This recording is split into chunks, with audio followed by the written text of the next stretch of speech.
মুসলমানদের প্রতি চারিদিকে অত্যাচার, লাঞ্ছিত, বঞ্চিত। আজকে এই দেশ যেদিন স্বাধীন হলো, এই দেশের জন্য কত হাজার হাজার মুসলমানরা এই দেশের জন্য নিজের জানকে কুরবান করে দিয়েছে। কিছু কিছু মানুষ বেরিয়ে বলে মুসলমানদের পাকিস্তানে আর বাংলাদেশে পাঠিয়ে দেওয়া হোক। মুসলমানরা যদি বাংলাদেশ পাকিস্তানকে এত ভালোবাসতো, যখন ভারত থেকে পাকিস্তান ভাগ হলো, জিন্না ভাগ করলো, তখন এই ভারতের মুসলমানরা যদি পাকিস্তানকে এত ভালোবাসতো, তারা ওই পাকিস্তানে গিয়ে ঘর বাড়ি করে থাকতো। আমাদের এমন করা হয় যেন ওইখান থেকে আমরা এসে ঘর ভাড়া নিয়ে আছি আর আমাদের প্রতি এহসান করছে। দিল্লির গেটেতে সব থেকে বেশি মুসলমানদের নাম লেখা আছে, এই জিনিসটা তাদের মাথায় একবার ঢোকে না। তো এই মুসলমান সমাজ, আমি অনুরোধ করবো এই গজলটি মন দিয়ে শোনার জন্য। কবি ছন্দের মাধ্যমে মুসলমানদের প্রতি কেমন অত্যাচার, জোর জুলুম করা হচ্ছে সেই সম্পর্কে অতি মূল্যবান কথা লিখছে। দেখুন, মুসলিম সমাজ এগিয়ে চলো, আল্লাহু আকবার ধ্বনি তোলো। মুসলিম সমাজ এগিয়ে চলো, আল্লাহু আকবার ধ্বনি তোলো। মুসলিম সমাজ এগিয়ে চলো, আল্লাহু আকবার ধ্বনি তোলো। ফিরকা পরস্তি ভুলে গলে গলে মেলো, মুসলিম সমাজ এগিয়ে চলো, আল্লাহু আকবার ধ্বনি তোলো। শোনো শোনো ভাই দিন দরদি, শোনো শোনো মুসলমান, শোনো শোনো ভাই দিন দরদি, শোনো শোনো মুসলমান।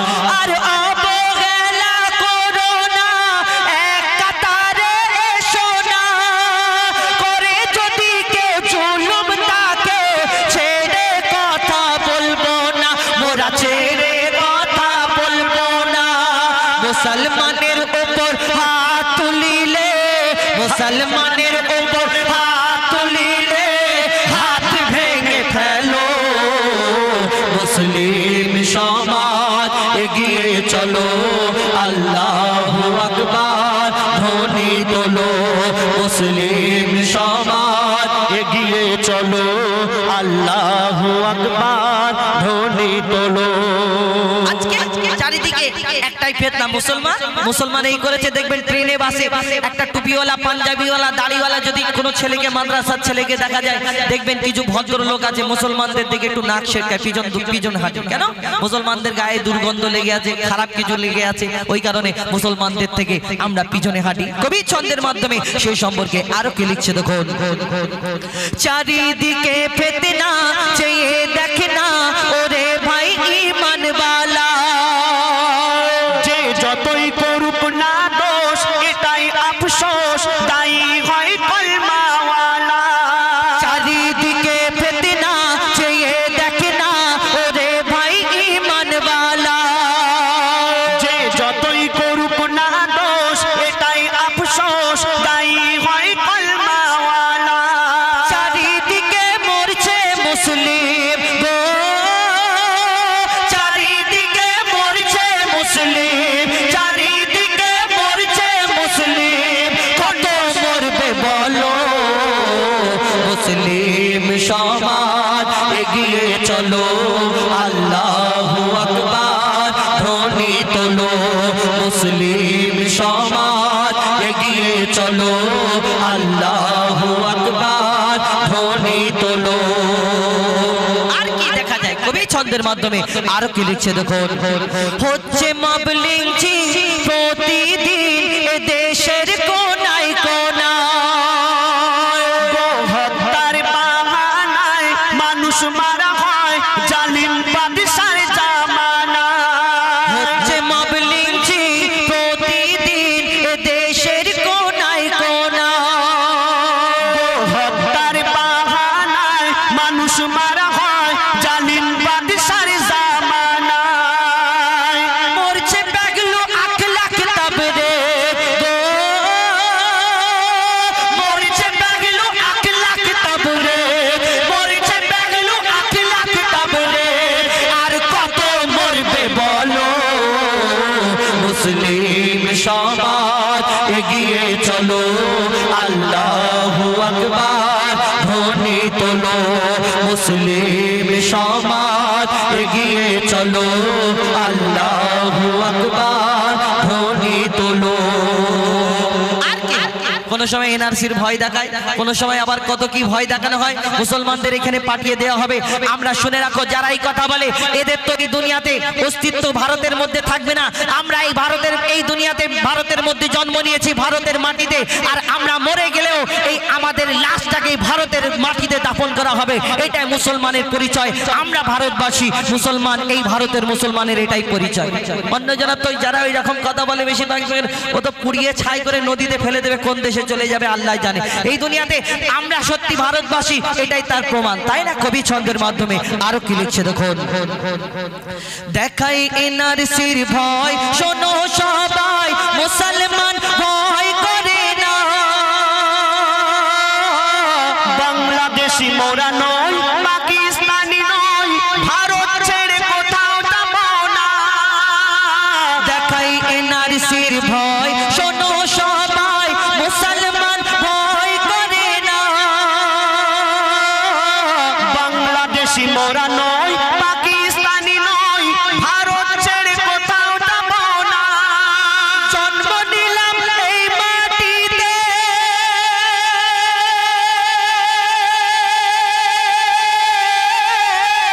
মরব এই মাটিতে। জন্ম নিলাম এই মাটিতে, মরব এই মাটিতে। মইদুল মাথায় কাপড় বেঁধে না, হো যায় মাথায় কাপড় বেঁধে না। কালাম মাথায় কাপড় বেঁধে না। দিন বাঁচাতে চলো মুসলিম সমাজ, এগিয়ে চলো আল্লাহু আকবার, ধ্বনি তোলো মুসলিম সমাজ, এগিয়ে চলো আল্লাহু আকবার, ধ্বনি তোলো। ফিরকা পরস্তি ভুলে গলে গলে মেলো মুসলিম সমাজ, এগিয়ে চলো আল্লাহু আকবার, ধ্বনি তোলো। শোনো শোনো ভাই দিন দরদি, শোনো শোনো মুসলমান, শোনো শোনো ভাই দিন দরদি, শোনো শোনো মুসলমান। আর অবহেলা করো না, এক কাতারে এসো না। করে যদি কেউ জুলুম তাকে, ছেড়ে কথা বলবো না, মোরা ছেড়ে কথা বলবো না। মুসলমানের উপর হাত তুলিলে, মুসলমানের উপর হাত তুলিলে, হাত ভেঙে ফেলো মুসলিম সমাজ, এগিয়ে চলো আল্লাহু আকবার, ধ্বনি তোলো মুসলিম সমাজ, এগিয়ে চলো আল্লাহু আকবার, ধ্বনি তোলো। নারে তাকবীর। নবী নন্দিনী একদিন হযরতে আলী তিনি যুদ্ধে যাবে বলে প্রস্তুত হচ্ছে, রেডি হচ্ছে। তখন হযরতে আলী যখন ওই যুদ্ধে যাবে বলে রেডি হয়, সবকিছু ইন্তজাম করে দেওয়ার পরে, রেডি করে দেওয়ার পরে মা ফাতেমা বলে, স্বামী গো আমার একটা পোশাক লাগবে, একটা জামা নতুন। কেন? আপনারা তো ঈদ হলে 3টে 4টে করে নিলেও তা আপনাদের মন ভরে না। ওই মা ফাতেমা তানাদের জমানায় কি প্রয়োজন ছাড়া তানারা জামা কাপড় নিতেন না। তো হযরতে আলীকে যখন এই কথা বললেন আমার একটা পোশাক লাগবে, তানার মনটা একটু খারাপ হয়ে গেল। কেন মন খারাপ হলো? তিনি দেবেন না বলে না, তানার কাছে তেমন কিছু ছিল না। হযরতে আলী চিন্তা করে যে আমার নবীর বেটিকে আমি বিয়ে করেছি, তেমন কিছু দিতে পারিনি, আর এমন সময় আমার কাছে একটা জামা চেয়েছে, আমি যদি যুদ্ধে যাচ্ছি, যদি আল্লাহ রাস্তায় শহীদ হয়ে যায়, তাহলে মা ফাতেমাকে আমি দিতে পারবো না, তাই মনটা খারাপ। তো এই কারণে হযরতে আলী মনটা খারাপ করে যুদ্ধে চলে যায়। এই খবরটা আমার দয়ার নবীর দরবারে পৌঁছে যায় যে মা ফাতেমার জন্য হযরতে আলী তার মনটা খারাপ। আমার দয়ার নবী কি বলে এই ঘটনা মন দিয়ে শুনতে হবে। কবি ছন্দের মাধ্যমে লিখছে দেখুন। স্বামীর মনে মা বোনেরা ব্যথা দিও না, আমার নবীর ঘোষণা ঘটনা শোনো মা ফাতেমার, ঘটনা শোনো মা ফাতেমার। স্বামীর মনে মা বোনেরা ব্যথা দিও না, আমার নবীর ঘোষণা ঘটনা শোনো মা ফাতেমার।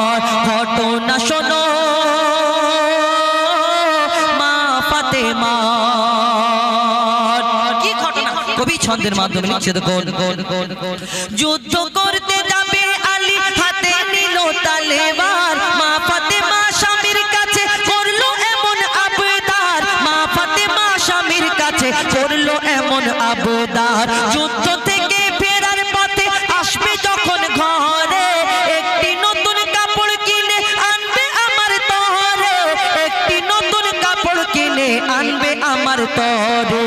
এই কথা শুনে হযরত আলী বড়ই দুঃখ পায়, যদি আমি শহীদ হয়ে যাই কে আনবে বলো কাপড় তোমার, কে আনবে বলো কাপড় তোমার। স্বামীর মনে মা বোনেরা ব্যথা দিও না, আমার নবীর ঘোষণা ঘটনা শোনো মা ফাতেমা। হযরত আলী তার মনটা খারাপ, এই কারণে যুদ্ধে চলে যায়। আর সেই ঘটনাটা ইমাম হাসান ইমাম হুসাইন দুই ফুটফুটে বাচ্চা ছুটে ছুটে নানার দরবারে পৌঁছে যায়, নানা আমার আব্বার মনটা খারাপ ছিল, কেন এই ঘটনা, আমার দয়ার নবী কি করে হাও হাও করে কাঁদে। কবি ছন্দের মাধ্যমে অতি মূল্যবান কথা লিখছে দেখুন, দুঃখ ভরা হৃদয় নিয়ে আলী গেল রনে, নানার কাছে ছুটে এলো হাসান হোসেন, নানার কাছে ছুটে এলো হাসান হোসেন, আব্বুর কাছে নতুন কাপড় চেয়েছে আম্মি জান, তাই আব্বুর মনটা খুবই খারাপ ছিল যে সে পেরেশান, আব্বুর মনটা খুবই খারাপ ছিল যে সে পেরেশান। এই কথা শুনে দয়ার নবীর কান্না থামে না, কি ভুল করলো ফাতেমা, কি করলে বলো বেটি আমার, কি করলে বলো বেটি আমার। স্বামীর মনে মা বোনেরা ব্যথা দিও না, আমার নবীর ঘোষণা ঘটনা শোনো মা ফাতেমা। আমার নবী এই কথা শুনে তানার মনে কষ্ট পায়, কেন তানার বেটির স্বামীকে কষ্ট দিয়েছেন।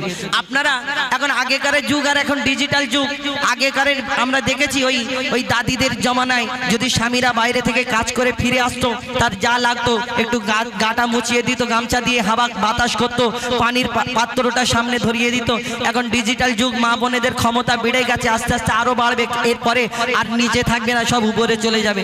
কেন মা বোনেরা যখন কাজ কাম করে, যদি স্বামী বাইরে থেকে এসে বলে হ্যাঁ গো আমার লুঙ্গিটা কোথায়, কেন তোমার চোখ নেই, একটু পানে একটু গিয়ে নিতে পারো না, জোরে জোরে বলো, তোমার স্বামীকে আরো জোরে জোরে বলো, লাঠি নিয়ে বলো, কিন্তু ভিতরে যখন যাবে গুড়গুড় গুড়গুড় করে আওয়াজ হবে, মনে করবে আল্লাহ গো একবার ছাড় দাও, গিয়ে স্বামীর পাটা এমন জড়িয়ে ধরবে জীবনভর ফেবিকুইক কাটার মতো কোনোদিন আর ছাড়বে না।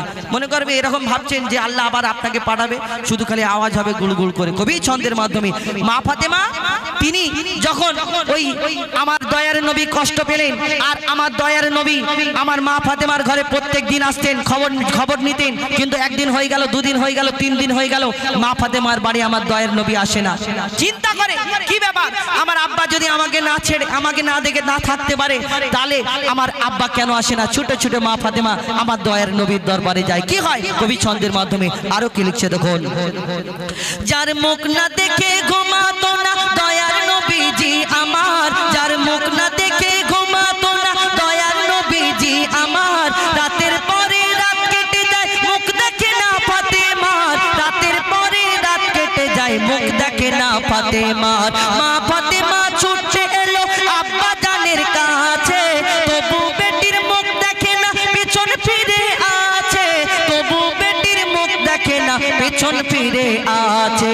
বলছে নবী ও গো বেটি বাড়ি ফিরে যাও, আগে স্বামীর কাছে ক্ষমা চাও, তবে করবে ক্ষমা আল্লাহ আমার, তবে করবে ক্ষমা আল্লাহ আমার। স্বামীর মনে মা বোনেরা ব্যথা দিও না, আমার নবীর ঘোষণা ঘটনা শোনো মা ফাতেমা।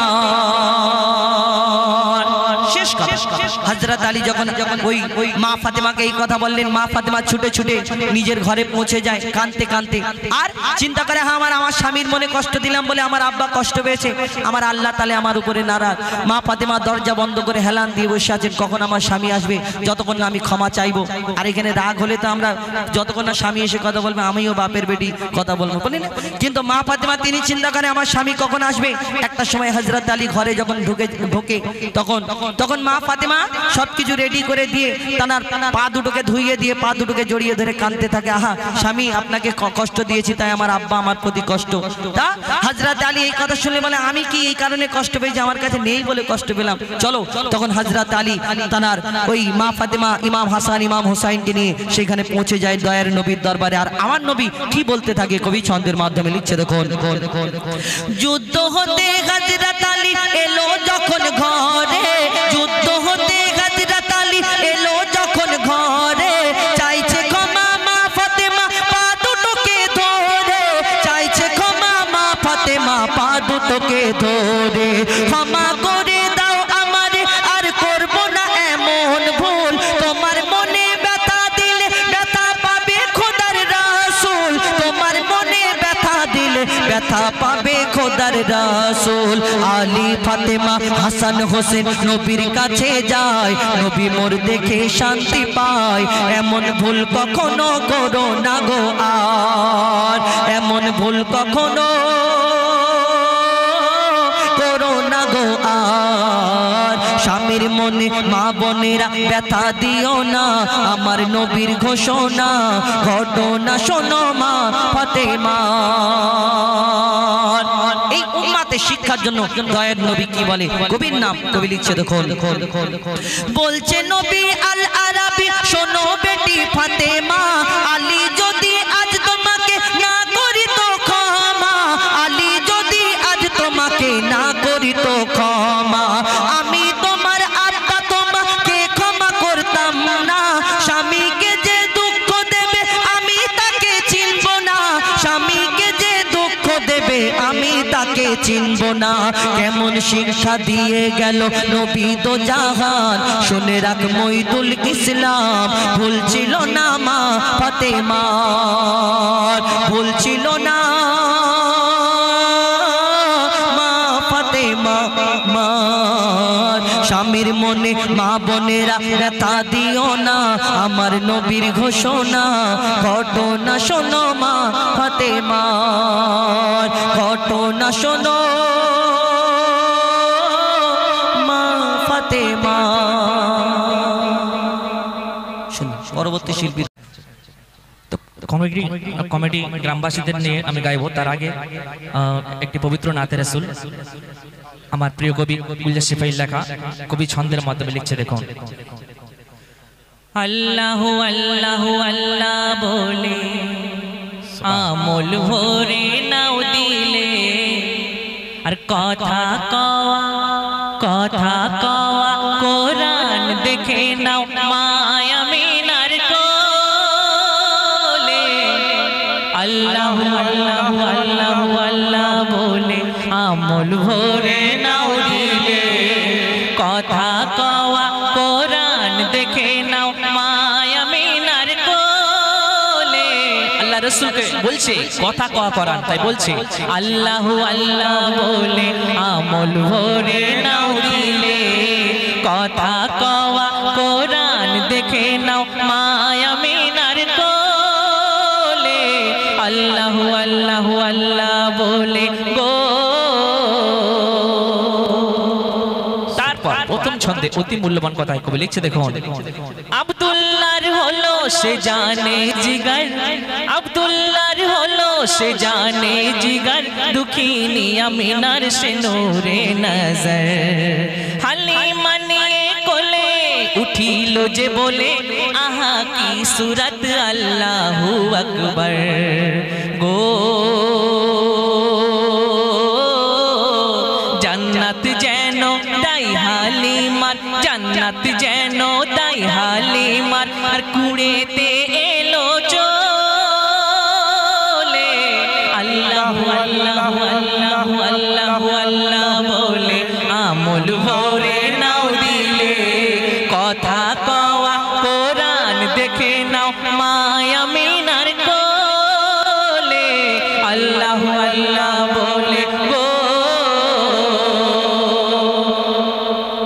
যে শিশুকে নিয়ে খেলে ফারিস্তারা আসমানি মেঘো মেঘে ঢাকা তারা কি নুরানি আলো করে ঝলমল এ শিশু জানি হলো আল্লাহরে প্যারা গো ताज़ीम झुके जाए काबा ताज़ीम झुके जाए काबा मरहबा ओई बोले अल्लाह अल्लाह अल्लाह बोले আমল ভরে নাও দিলে কথা কওয়া কোরআন দেখে নাও মায়া মিনার কোলে আল্লাহ আল্লাহ বলে গো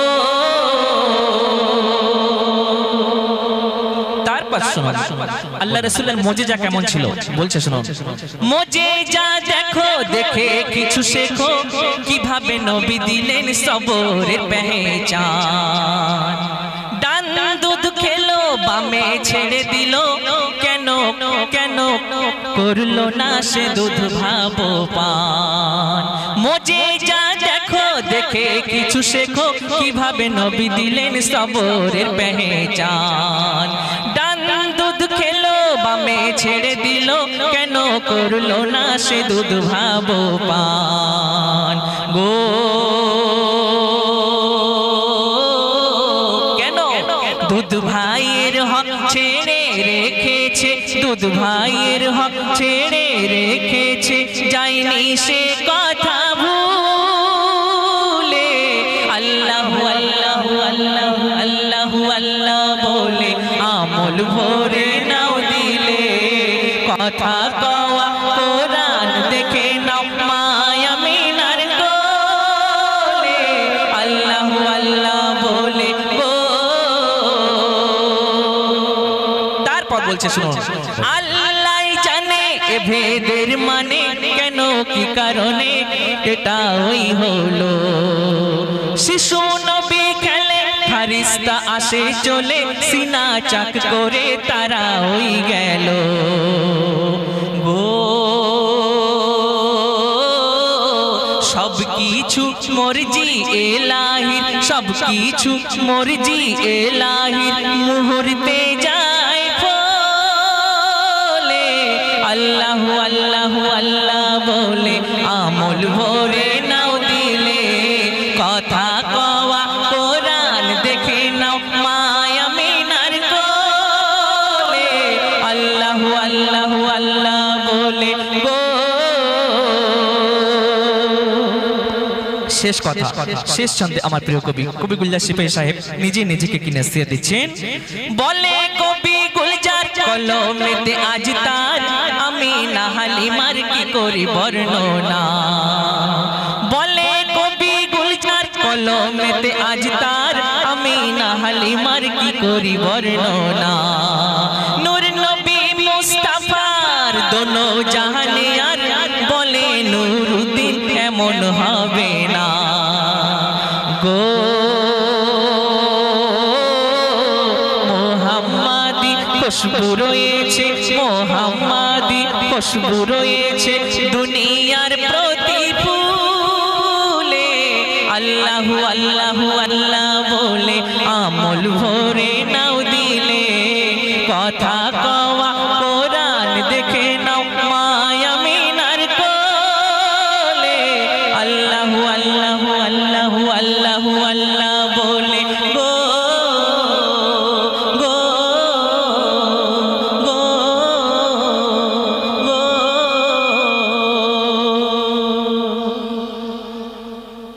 ভালো লাগছে তো Important leader is Muhammad Rasul. Allah grant his every wish and Qabul. Most important leader is the great important leader is Muhammad Rasul. Allah grant his every wish and Qabul. हर नबियों का सरताज अंबिया इमामुल दुनिया ते के होने সমতুল most important leader is Muhammad Rasul যার আগমনে এই ত্রিভুবনে খুশির তুফান মৃদু সমীরণে যার আগমনে এই ত্রিভুবনে আর খুশির তুফান মৃদু সমীরণে The new sun is born in the earth. The new sun is born in the earth. Amna ka god mein aaya aakhri rasool. Most important leader is Muhammad Rasool.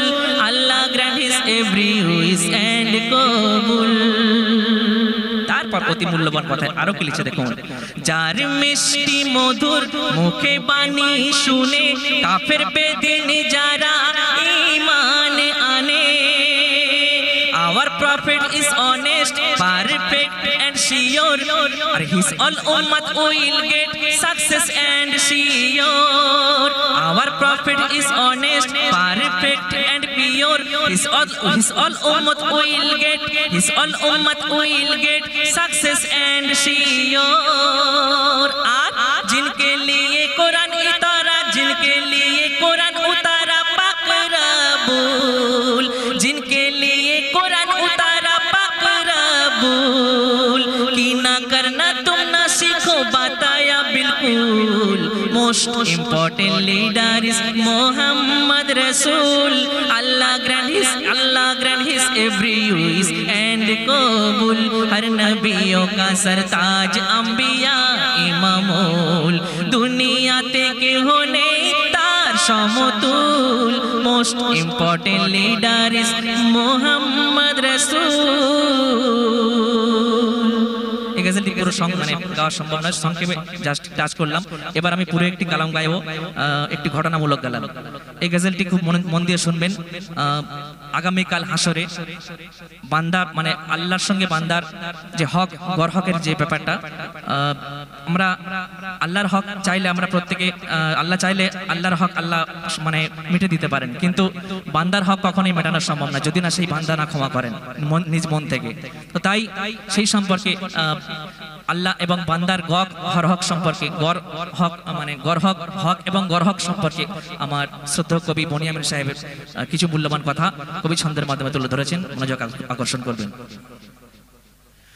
আগামী কাল হাসরে খোদা বলবে বান্দারে অসুস্থ হয়েছিলাম কেউ দেখেনি আমারে আল্লাহকে দেখা মানে তার বান্দাকে দেখা যদি না বান্দাকে দেখা আল্লাহকে দেখা যদি না কেউ কোনো এমনি মানে একটা বাংলা প্রবাদ কথা আছে জীবে প্রেম করে সেইজন সেবিছে ঈশ্বর সেইজন সেবিছে মানে আল্লাহর কথা বলছে তো তাই যদি কোনো মানুষ যদি কোনো বান্দা আল্লাহর যদি পাশের বাড়িতে যদি কোনো ব্যক্তি কোনো বান্দা যদি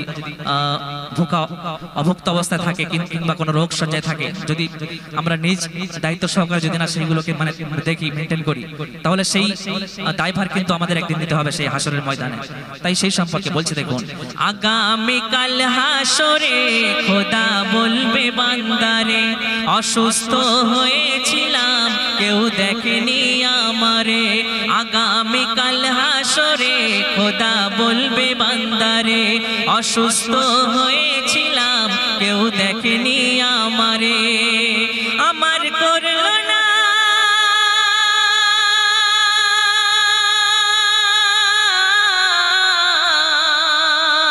আমার করলো না কেউ সেবা ছিলে কেন সব দূরে আগামী কাল হাসরে খোদা বলবে বান্দারে অসুস্থ হয়েছিলাম কেউ দেখেনি আমারে তো আল্লাহ পাকের এই কথা শুনে তখন বান্দা কি বলবে কথা শুনিয়া বান্দা বলে ও গো মোর খোদা কেমন করিয়া বলো তোমায় করব গো সেবা বান্দা শুনে অবাক যে আল্লাহ পাককে কি করে সেবা করব আমি তাই বলছে কথা শুনিয়া বান্দা বলে ও গো মোর খোদা কেমন করিয়া বলো তোমায় করব গো সেবা।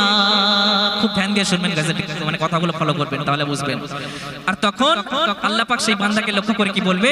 সেই বান্দাকে লক্ষ্য করিয়া আল্লাহ পাক বলে, এক বান্দা আমার রোগী ছিল, খোঁজ কি নিয়েছিলে?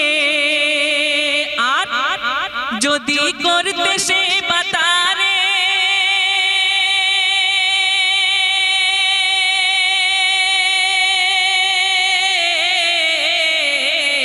গো, যদি করতে সে বাতারে তুমি পেতে গো আমারে, যদি করতে সে বাতারে তুমি পেতে গো আমারে। আজ বলো তোমার পাশে, আজ বলো তোমার পাশে আমি থাকবো কেমন করে? আগামীকাল হাসরে খোদা বলবে বান্দারে, অসুস্থ হয়েছিলাম কেউ দেখেনি আমারে। তারপর আল্লাহ পাক আরো এক বান্দাকে উদ্দেশ্য করে কি বলবে? এক বান্দাকে আল্লাহ বলিবে, বান্দা শোনো না, ছিলাম ভুকা দুনিয়াতে কেউ দেয়নি মোর খানা। আর তখন বান্দা কি বলবে? বান্দা বলিবে, আল্লাহ আমি বুঝতে পারি না। একটু তুলুন। আল্লাহ বান্দা বলিবে, আল্লাহ আমি বুঝতে পারি না, কেমন করে তোমাকে আমি খাওয়াবো খানা। আর তখন বান্দা কি বলছে? আল্লাহ তখন সেই বান্দাকে কি বলছে? এক বান্দা ছিল ধরা,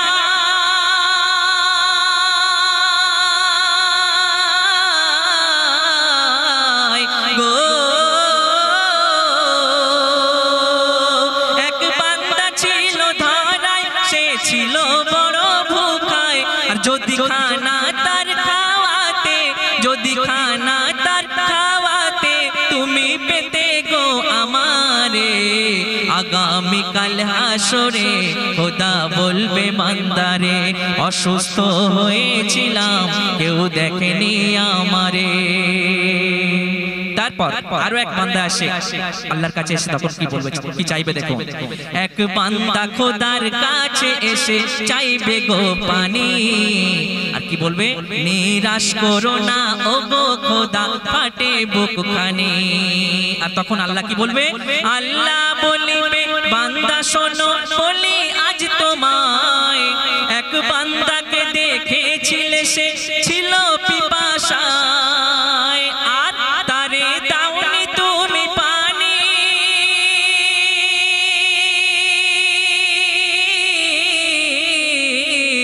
গো,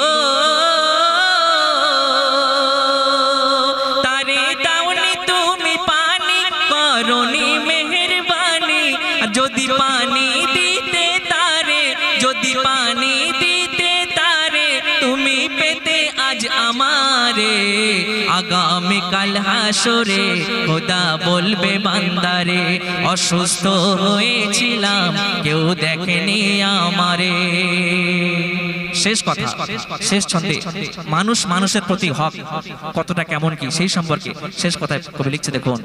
মানুষ মানুষের প্রতি তোমার হক এটাই আছে, বিপদ আপদে মুসিবতে দাঁড়াতে হবে।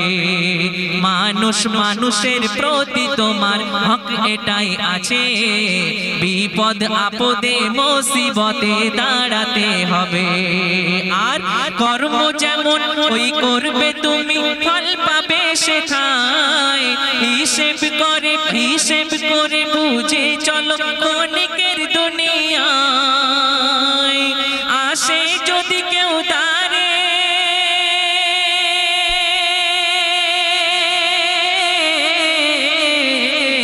গো,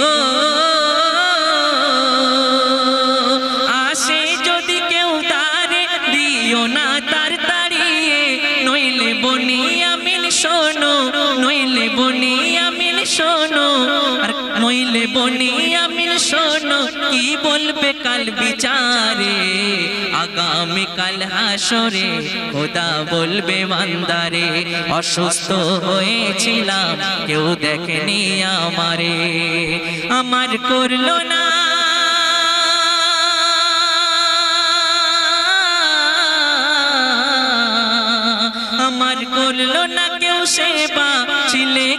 সব দূরে আগামীকাল হাসরে খোদা বলবে বান্দারে অসুস্থ হয়েছিলাম কেউ দেখেনি আমারে। শুনলেন? এরপরে শুনবেন আরো অন্যান্য ঘটনামূলক কালাম, যেমন কাঠুরিয়া বিবির জান্নাতে যাওয়ার ঘটনা। তারপরে শুনবেন